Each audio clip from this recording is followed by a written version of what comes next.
Do you know if you have had chickenpox during your lifetime, you're at risk of developing shingles later in life? In today's video, I'll tell you everything you need to know about shingles. Welcome to another episode of Doctor Says. Shingles, otherwise known as herpes zoster, is a painful rash caused by varicella zoster virus. Yes, it is the same virus that causes chickenpox. After a person has had chickenpox, the virus continues to reside in the body, causing no symptoms.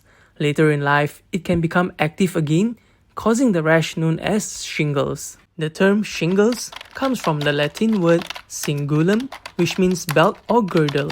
This is because the rash usually appears in a band or belt-like pattern. Who is at risk of developing shingles? Up to 20% of the people will develop shingles during their lifetime. Shingles can occur in people of all ages, but it is much more common in adults 50 years of age and older. Shingles can occur in any healthy adults.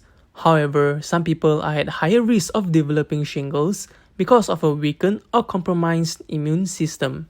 The immune system can be weakened by certain cancers or diseases that interferes with body's normal immune response, chemotherapy for cancer treatment, immune-suppressing medications used to treat certain conditions such as rheumatoid arthritis, and finally infection with HIV, the virus that causes AIDS.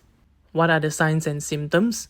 Shingles usually begins with unusual sensations such as itching, burning, and tingling feelings in the area of the skin on one side of the body. Some people may also develop fever, a generalized feeling of being unwell, or a headache. Within 1 to 2 days, a rash or blister appears on one side of the body in a band-like pattern. Shingles rash most commonly affects the trunk, chest, abdomen, and back. However, it can also show up in any part of the body, including the eyes and ears. Shingles can be pretty painful and usually has a sharp, stabbing, or burning type of pain. The pain is limited to the parts of the skin affected by the rash, but it can be severe enough to interfere with daily activities and sleep. Within 3 to 4 days, the shingles blisters can become open sores or ulcers.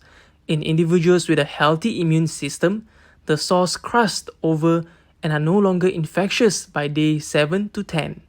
And the rash generally disappears within 3 to 4 weeks. Scarring and changes in the skin color may persist long after the shingles has resolved. Now you may be wondering, is shingles contagious? Well, the short answer is no. However, if you have never had chickenpox before, you can get chickenpox from someone who has shingles.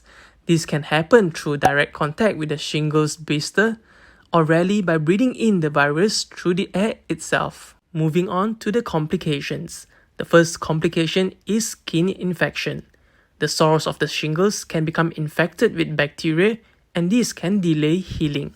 If the shingles rash affects the skin near the eye, potential complications include eye inflammation, known as herpes zoster ophthalmicus.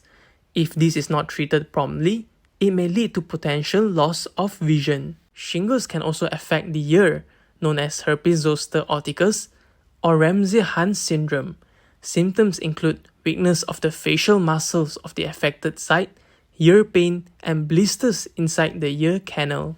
And finally, one of the most common complications of shingles is postherpetic neuralgia. This is a term used to describe pain that lasts for more than 3 months after the onset of shingles. The pain typically affects the areas of the skin that were affected by the rash. It can be mild to severe and is often described as burning sensation. Postherpetic neuralgia can affect up to 10 to 15% of the people. In most cases, the pain gradually improves over time. However, some continue to experience pain for months to years to come, even after the rash has resolved. For the treatment of shingles, because you know now that shingles is caused by herpes zoster virus, therefore antiviral medications can stop this virus from multiplying, helping the rash to heal more quickly. Antiviral treatment should be started as soon as possible, and it is most effective when started within 72 hours after the shingles rash appears. The most common antiviral used to treat shingles is acyclovir. For the treatment of postherpetic neuralgia, we recommend using an anti-seizure medication, example gabapentin or pregabalin, as the first-line treatment for patients who experience pain. If it doesn't work, amitriptyline, a drug that is used to treat depression, is found to reduce pain when used in low doses, although it is not quite clear how the drug works. For patients who do not desire oral medications, we suggest treatment with topical capsaicin cream. Capsaicin is a substance derived from chili peppers that can help to treat pain. So there you have it, guys. This is all you need to know about shingles.